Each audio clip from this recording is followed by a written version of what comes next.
আসসালামু আলাইকুম, কেমন আছেন সবাই? এই তো আলহামদুলিল্লাহ আমরা ভালো আছি। তো নতুন আরেকটা ভিডিও নিয়ে চলে আসলাম। তো এই তো সকালবেলা আজকে কি নাস্তা করব সেটা আপনাদের সাথে শেয়ার করতেছি। এই পাউরুটি আর জেলি বাচ্চাকে এখন নাস্তা দিয়ে দেব, সাথে আমিও নাস্তা করে নিব। সাথে একটু ডাবের পানি দিলাম আর 2টা কলা দিয়েছি।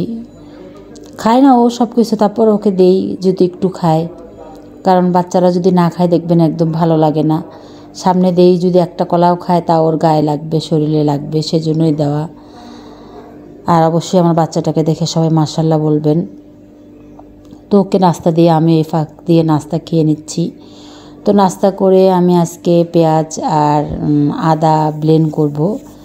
তো এখানে 1 কেজি পরিমাণের আদা আছে আর প্রায় 2 কেজির মতন পেঁয়াজ আছে। তো আপনারা যারা আমার রেগুলার ভিডিও দেখেন জানেন যে আমি তরকারিতে বেশিরভাগই আমি বাটা পেঁয়াজটা ইউজ করি।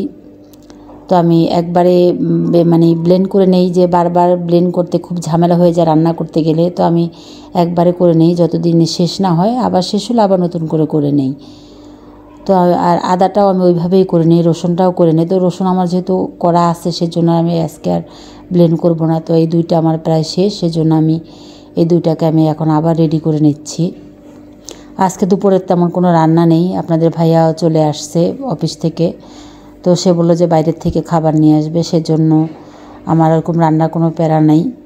তো আমি অন্য কাজ ছেড়ে আমি এই কাজগুলো করে নিচ্ছি, কারণ এগুলো একটা ধৈর্যের কাজ, অনেক সময় লাগে এই কাজগুলো করতে।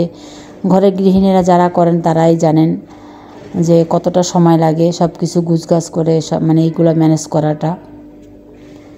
তো এই যে দেখেন আমার এগুলো হয়ে গেছে ব্লেন্ড করা। তো এই তো সব কিছু কমপ্লিট। তো এই তো আমি সব কিছু গুছগাছ করে সব কাজ কমপ্লিট করে তারপরে গোসল টোসল করে তারপর দেখি যে আপনাদের ভাইয়া বাইরের থেকে খাবার অর্ডার করেছিল, কাচ্চি বিরিয়ানি অর্ডার করেছিল। তো সেগুলো তারা বাপ বেটা খেয়ে নিচ্ছে। আমার বাচ্চাকে প্লেটে দিলে ও খাবে না, সেজন্য রাব্বুর সাথে ও খাচ্ছে।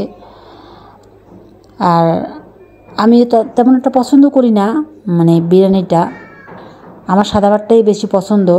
তারপর গরম গরম ছিল, ভাবলাম একটু খেয়ে নেই। আর বাইরে যেয়ে খাওয়ার কথা ছিল কিন্তু বাইরে যাওয়া হয়নি, বাচ্চার পরীক্ষা, সেজন্য আর বাইরে যাইনি। তো ভাবলাম যে তাহলে বাসায় অর্ডার করে নিয়ে আসলে খাওয়া হবে। তো মাঝে মাঝে হয় কি রান্না করতে ইচ্ছা করে না, তো বাইরে থেকে খাবারটা আনলে ভালোই লাগে।